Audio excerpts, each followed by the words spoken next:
नमस्कार, आप देख रहे हैं इंडिया वॉइस। मैं हूं आपके साथ जो इस बुलेटिन की शुरुआत करेंगे बड़ी जानकारी के साथ। उत्तराखंड में कई जगहों पर छापा, कांग्रेस नेता हरक सिंह रावत के यहां छापेमारी। हरक सिंह रावत के ठिकानों पर छापा, हरक सिंह रावत के करीबियों पर छापेमारी की गई है और फॉरेस्ट लैंड स्कैम में ईडी की कार्रवाई की गई है। सूत्रों के हवाले से यह जानकारी सामने आ रही है। फॉरेस्ट लैंड स्कैम मामले में जो है ईडी की ओर से कार्रवाई की गई है। कांग्रेस नेता हरक सिंह रावत के यहां ईडी की छापेमारी की गई है। तो देहरादून से बड़ी जानकारी सामने आ रही है।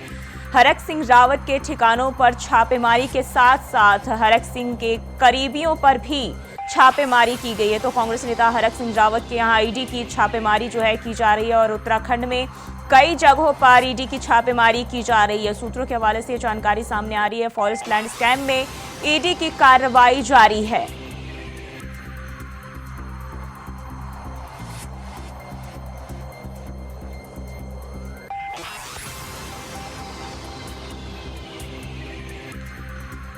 तो उत्तराखंड में कई जगहों पर ईडी की छापेमारी जारी है और कांग्रेस नेता हरक सिंह रावत के यहां जो है ईडी की छापेमारी जारी है। राज्य के कई जगहों पर छापेमारी ईडी की ओर से की जा रही है। वहीं ये भी बताया जा रहा है कि हरक सिंह रावत के करीबियों के यहां भी छापेमारी की जा रही है।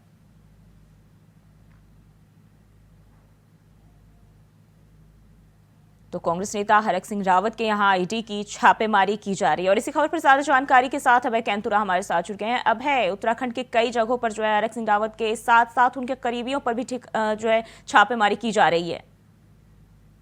जी बिल्कुल, ये कह सकते हैं कि आज की बड़ी खबर यही है उत्तराखंड की जो सियासत से जुड़ी हुई है। कांग्रेस के वरिष्ठ नेता पूर्व कैबिनेट मंत्री हरक सिंह रावत के घर पर ईडी की छापेमारी हुई है। उत्तराखंड सहित ये कह सकते हैं कि देश के अलग अलग स्थानों में 16 जगहों पर ये छापेमारी ईडी के द्वारा यहाँ पर की जा रही है। ये कहा जा रहा है कि हरक सिंह रावत और उनके जो करीबी हैं उनके आवासों पर भी ईडी इस समय छापेमारी कर रही है।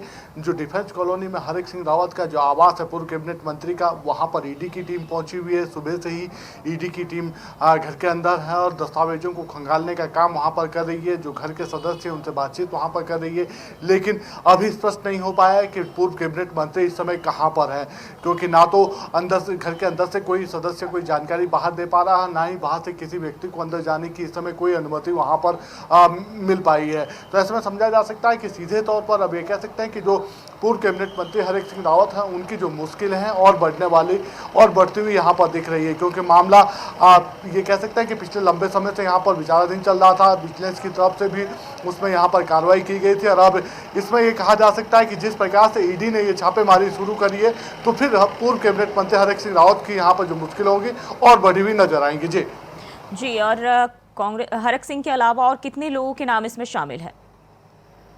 बिल्कुल, अभी ये कह सकते हैं कि उत्तराखंड में बिल्कुल अभी जो बड़े चेहरे के रूप में जिनको यहाँ पर देखा जा रहा है वो पूर्व कैबिनेट मंत्री हरक सिंह रावत हैं, जिनके घर पर ईडी की छापेमारी चल रही है। इनके अलावा उनके जो करीबी यहाँ पर कहे जा सकते हैं, जो उनके सहयोगी यहाँ पर रहे, उनके नाम अभी स्पष्ट रूप से नहीं कहे जा सकते हैं, लेकिन इतना जरूर कहा जा रहा है कि जो उनके काफ़ी जो लोग करीबी हैं उनके घर पर यहाँ पर ईडी की छापेमारी चल रही है। यानी उन दस्तावेजों को खंगालने का काम यहाँ पर किया जा रहा है जो पाखरों से जुड़े हुए हैं, जो फॉरेस्ट लैंड स्कैम से जुड़े हुए जो दस्तावेज हैं उनको खंगालने का काम वहाँ पर किया जा रहा है। इसके अलावा जो सबसे बड़ी बात है कि इस पूरे मामले पर यानी पिछले साल भी विजिलेंस की तरफ से कार्रवाई की गई थी, तब भी पूर्व कैबिनेट मंत्री हरक सिंह रावत के जो उनका जो फार्म हाउस है वहाँ से कुछ दस्तावेजों को लेने का काम विजिलेंस टीम की तरफ से किया गया था। जो पूर्व कैबिनेट मंत्री का जो कॉलेज है वहाँ से एक जनरेटर भी वहाँ पर प्राप्त हुआ था, जो जनरेटर पाखरो रेंज में स्थापित करने के लिए कहा गया था। जो वहाँ जहाँ के लिए उसके दस्तावेज जुड़े हुए थे वहाँ पर वो चीज़ें नहीं मिल पाई थी और यहाँ पर उन चीज़ों को पाया गया था। तब से लेकर अब तक की जो कार्रवाई रही है उसमें सीधे तौर पर ये कह सकते हैं कि लगातार विजिलेंस की तरफ से या ईडी की तरफ से उन चीज़ों की बातचीत यहाँ पर की जा रही थी, लेकिन पूर्व कैबिनेट मंत्री हरक सिंह की तरफ से उन सब चीज़ों को नकारने का काम यहाँ पर किया जा रहा था, ना ही जांच में कोई सहयोग यहाँ पर दिया जा रहा था। ये समझा जा सकता था कि पूर्व कैबिनेट मंत्री जिस तरीके से अपनी मनमानी यहाँ पर कर रहे थे अब उस पर विराम लगते हुए नजर आ रही है। जी अब एक बार ये बताएं दर्शकों को कि पूरा मामला क्या है और किस आधार पर जो है ये कार्रवाई की गई है। बिल्कुल पूरा मामला फॉरेस्ट लैंड स्कैम से जुड़ा हुआ मामला है, यानी जो कॉर्बेट पार्क का जो टाइगर जो रिजर्व जो क्षेत्र है, पाखरों का जो रिजर्व जो क्षेत्र है जहां पर टाइगर सफारी की जाती है, जो विभिन्न जगहों पर ये कह सकते हैं कि फॉरेस्ट का बहुत बड़ा क्षेत्र वहां पर है। वहां पर लालढान चिकन मार्ग भी वहां पर बनना था और वहां पर जो निर्माण काम किए जाने थे उन निर्माण कामों में वित्तीय अनियमितता वहां पर पाई गई थी। जो काम वहां पर होने चाहिए थे वो काम वहां पर नहीं हुए। पेड़ों का अवैध कटान वहां पर तय सीमा से ज़्यादा वहां पर किया गया था। इसके अलावा जो सामान वहां के लिए खरीदा गया था वो सामान वहां पर पाया नहीं गया था। वो सामान पूर्व कैबिनेट मंत्री के स्कूल या घर पर, वो कॉलेज पर वहां पर उपस्थित पाया गया था। और लगातार इस मामले पर यह कह सकते हैं कि जो पूर्व के जो IFS अधिकारी वहां पर रहे उनके ऊपर भी गाज वहां पर गिरी हुई थी, उनके खिलाफ भी जांच यहां पर चल रही थी और ईडी की तरफ से उन्हें भी समन वहां पर भेज दिया गया था। और अब जाकर ये कह सकते हैं कि पूर्व कैबिनेट मंत्री हरेक सिंह रावत के घर पर ईडी पहुंची है और इस पूरे लैंड स्कैम से जुड़े जो मामले के जो दस्तावेज है उन दस्तावेजों को खंगालने का वो काम वहां पर कर रही है। जी, अब है जो दस्तावेज खंगाले जा रहे हैं, क्या उनसे कोई जानकारी अभी तक सामने आई है?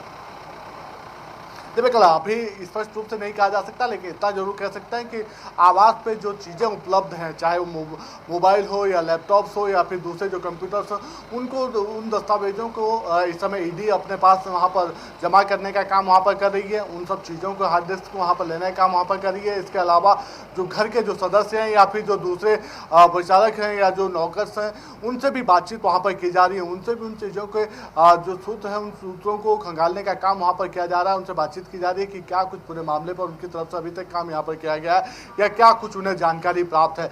लेकिन जिस तरीके से ईडी की ये कार्रवाई यहाँ पर जी, अब है बहुत बहुत शुक्रिया आपका तमाम जानकारी के लिए। और दिल्ली से बड़ी खबर सामने आ रही है। शराब घोटाले में ईडी की अर्जी पर आज सुनवाई 5 समन के बाद भी पेश नहीं हुए अरविंद केजरीवाल। मंत्री आतिशी आज ईडी को लेकर करेंगी दूसरा खुलासा। तो ये बड़ी जानकारी सामने आ रही है। मंत्री आज ईडी को लेकर दूसरा खुलासा करने वाली हैं।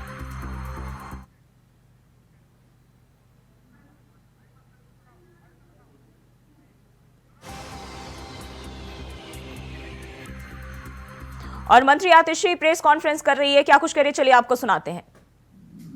कल की छापे में ईडी ये बताने को भी तैयार नहीं है कि वो छापा किस केस में मारने आई थी।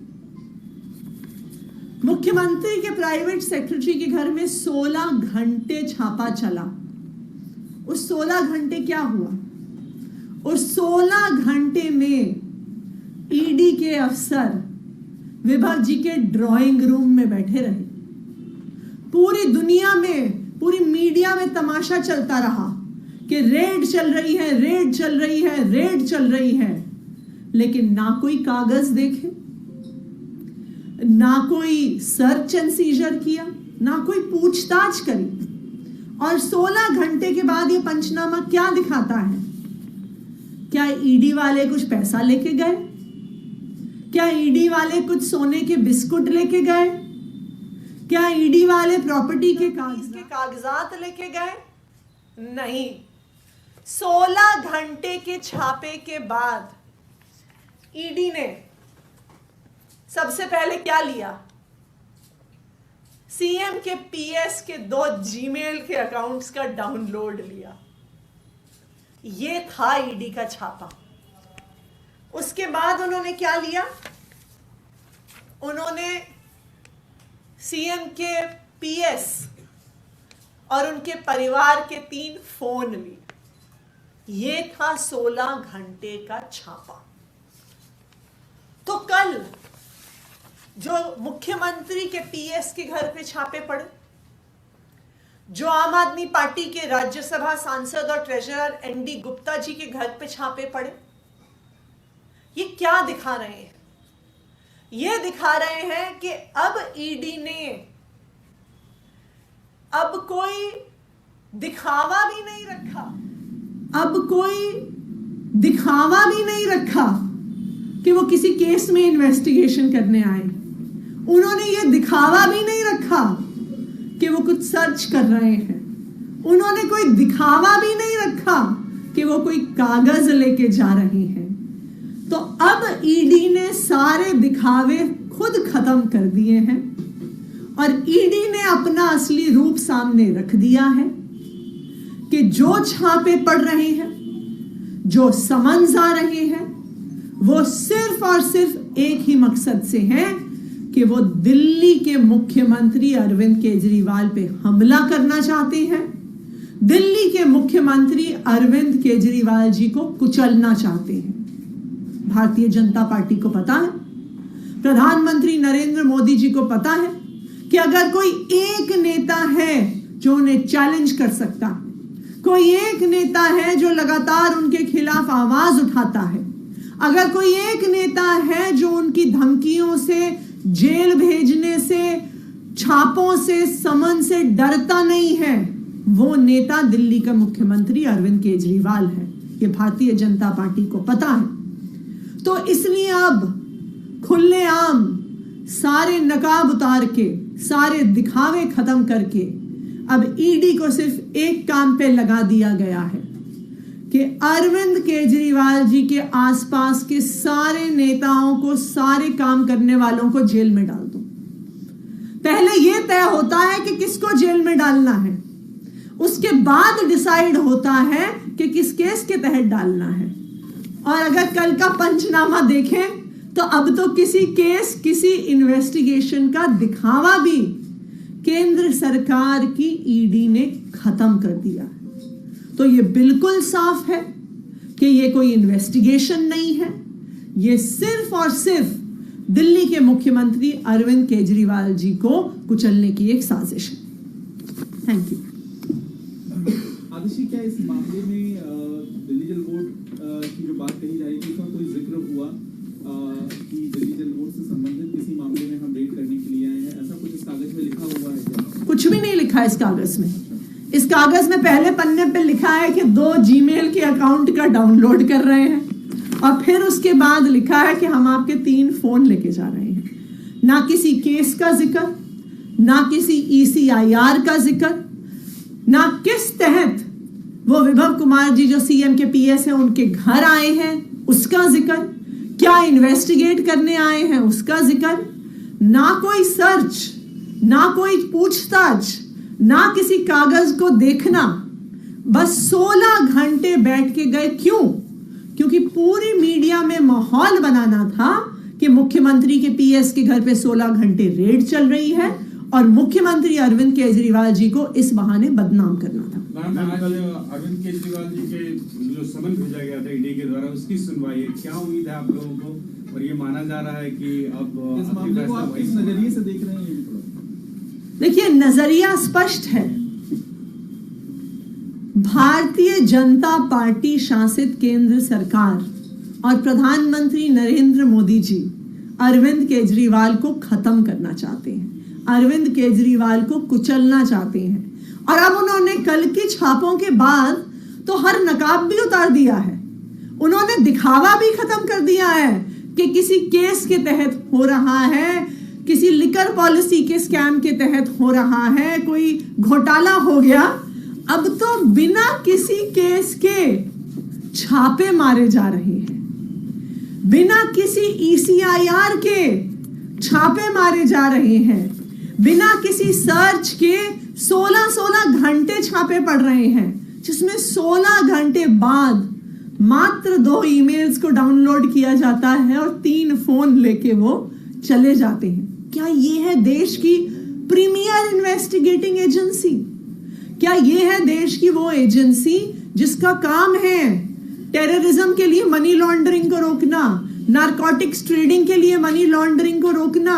क्या ये है वो एजेंसी जिसमें सरकार के हजारों करोड़ रुपए लगे हैं कि इस देश में आतंकवाद ना हो, कि इस देश में ड्रग्स की सेल ना हो? आज ईडी को सिर्फ और सिर्फ अपने राजनीतिक प्रतिद्वंदियों को खत्म करने के लिए इस्तेमाल किया जा रहा है, और उन राजनीतिक प्रतिद्वंदियों में सबसे पहले नंबर पे हैं अरविंद केजरीवाल जी।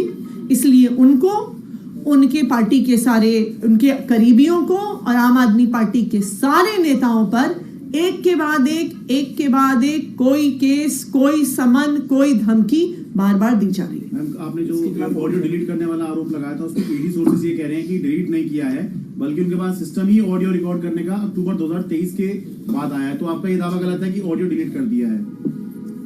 ये भी बहुत अचंभे की बात है। इन्फोर्समेंट डायरेक्टोरेट जैसी बड़ी एजेंसी, इतना पैसा उस एजेंसी में लगता है, इतनी पावर उस एजेंसी के पास है, लेकिन उस एजेंसी को सूत्रों के हवाले से खबर प्लांट करनी पड़ती है। ईडी सामने तो आए, बताए तो सही। ईडी किसी आधिकारिक स्पोक्सपर्सन को सामने तो रखे। ईडी के डायरेक्टर सामने आए, उनके जॉइंट डायरेक्टर सामने आए, उनके डिप्टी डायरेक्टर सामने आए और फिर बताएं। कम से कम अपने लेटर हेड पर तो लिख के भेजें। व्हाट्सएप पे भेजा हुआ मैसेज फ्रॉम ईडी सोर्सेज को किस आधार पे माना जा सकता है? वैसे भी ये मामला कोर्ट में है और कोर्ट में हम ईडी के बयान का इंतजार करेंगे। ईडी अपना बयान दे, कोई ईडी का अफसर साइन करके बताए कि जो सुप्रीम कोर्ट का आदेश था, जो सीबीआई के ईडी के स्पेशल कोर्ट में जस्टिस नागपाल का आदेश था, कोई अफसर एफिडेविट पे साइन करके बताए कि हमने उसके कंटेम्प्ट में जाकर सीसीटीवी में ऑडियो रिकॉर्डिंग नहीं करी है। वो बताएं कि अगर कोर्ट का आदेश था और उनके सीसीटीवी में ऑडियो रिकॉर्डिंग सिस्टम नहीं था तो उन्होंने कैमरा हायर क्यों नहीं किया? उसमें तो ऑडियो रिकॉर्डिंग हो जाती। ये साफ साफ कंटेम्प्ट ऑफ कोर्ट है और यही कारण है कि ईडी सामने नहीं आ रही है। यही कारण है कि कोई आधिकारिक तौर पे बयान नहीं दिया जा रहा, कोई लेटर हेड पे स्टेटमेंट नहीं आ रहा, ईडी का कोई अफसर सामने नहीं आ रहा, क्योंकि उन्हें पता है कि ऑडियो रिकॉर्डिंग ना करना कंटेम्प्ट ऑफ कोर्ट है, ऑडियो रिकॉर्डिंग डिलीट करना टैंपरिंग ऑफ एविडेंस है। या तो एक हुआ है या दूसरा हुआ है। अब ईडी आधिकारिक तौर पर आके बताए कि उन्होंने पहला क्राइम किया है या दूसरा क्राइम किया है। Thank you.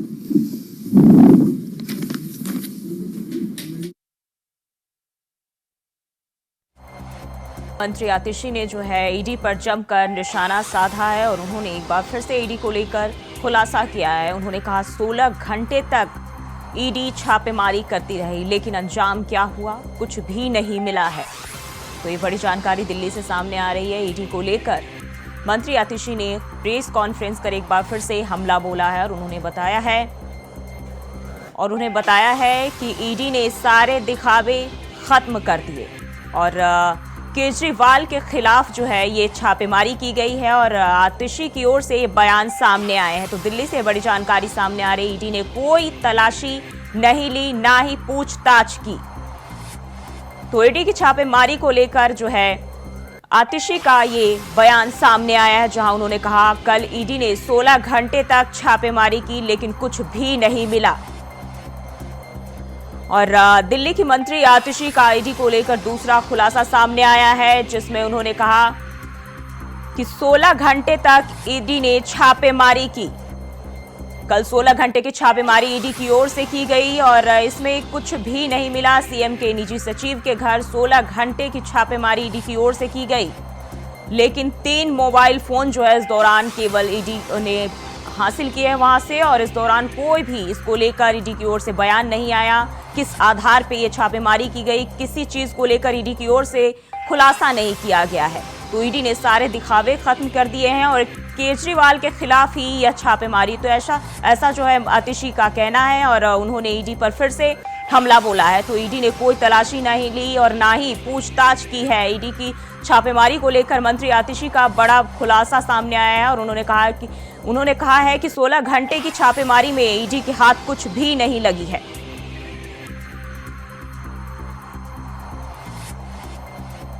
तो दिल्ली से बड़ी जानकारी सामने आ रही है। सीएम के निजी सचिव के घर 16 घंटे की छापेमारी की गई और इस दौरान ईडी के हाथ कुछ भी नहीं लगा और मंत्री आतिशी ने एक बार फिर से प्रेस कॉन्फ्रेंस कर ईडी पर जोरदार हमला बोला है।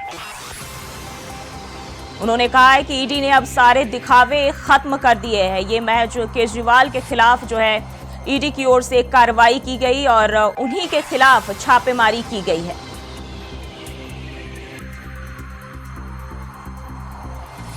तो ईडी ने कोई तलाशी नहीं ली, ना ही पूछताछ की है। बड़ी जानकारी आतिशी की ओर से जो है बयान सामने आए हैं।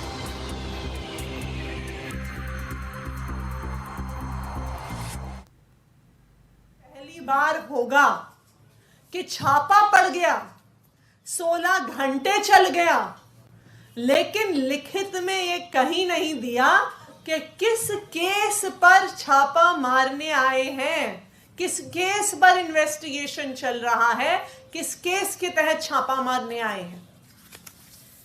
ये पंचनामा है जो मुख्यमंत्री जी के पीएस विभव कुमार जी के घर पे जब 16 घंटे रेड खत्म हुई उसके बाद साइन हुआ।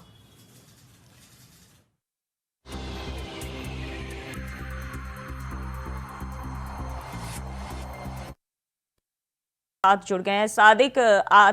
मंत्री आतिशी ने एक बार फिर से ईडी पर जोरदार हमला बोला है। जी बिल्कुल जूही, जिस तरह लगातार आम आदमी पार्टी व आम आदमी पार्टी के सभी नेता लगातार प्रेस कॉन्फ्रेंस करते हुए ईडी व भाजपा पर हमलावर हैं, उसी को देखते हुए आज फिर एक बार आतिशी ने दोबारा प्रेस कॉन्फ्रेंस करते हुए अरविंद केजरीवाल के पक्ष में आज प्रेस कॉन्फ्रेंस करते हुए ईडी पर जमकर हमला बोला है। साफ तौर पर आतिशी का कहना है कि ईडी ने 16 घंटे छापेमारी की, लेकिन ईडी पूरी तरह से अरविंद केजरीवाल के साजिश के खिलाफ ये कार्रवाई कर रही है। ईडी की तरफ से कोई मजबूत जो है सबूत भी पेश नहीं किए गए हैं, लगातार ईडी परेशान करने का काम कर रही है। जी जूही जी, और उन्होंने कहा है कि ईडी इस दौरान जो है केवल 3 मोबाइल फोन बरामद करती है 16 घंटे की छापेमारी में। जी बिल्कुल, साफ तौर पर आतिशी ने आज प्रेस कॉन्फ्रेंस करते हुए जो हमला बोला है ईडी पर, उनका साफ तौर पर कहना है सिर्फ इस पूरे जो कार्रवाई है 16 घंटे की कार्रवाई में 3 मोबाइल ही है मिले हैं जांच में अभी तक, लेकिन ईडी की तरफ से कोई जांच में क्या पाया गया है, क्या पूरी चीजें हैं, मजबूताई से ईडी ने जनता के समक्ष या पार्टी को कोई पत्र नहीं सौंपा है। उसको लेकर लगातार आज जो है आतिशी ने प्रेस कॉन्फ्रेंस की है। आम आदमी के जो और अन्य नेता हैं वो भी लगातार ईडी व भाजपा पर हमलावर हैं। जी जूही जी, और वहीं 5 समन के बाद भी जो है अरविंद केजरीवाल के मामले पर ईडी की ओर से जो अर्जी की गई है उसको लेकर भी सुनवाई है। इसको लेकर क्या कुछ जानकारी आज अभी निकल के सामने आ रही है फिलहाल? जी बिल्कुल जूही, जिस तरह से एक के बाद एक ईडी ने अरविंद केजरीवाल को समन भेजे, 5 समन भेज चुकी है, उसी की सुनवाई है।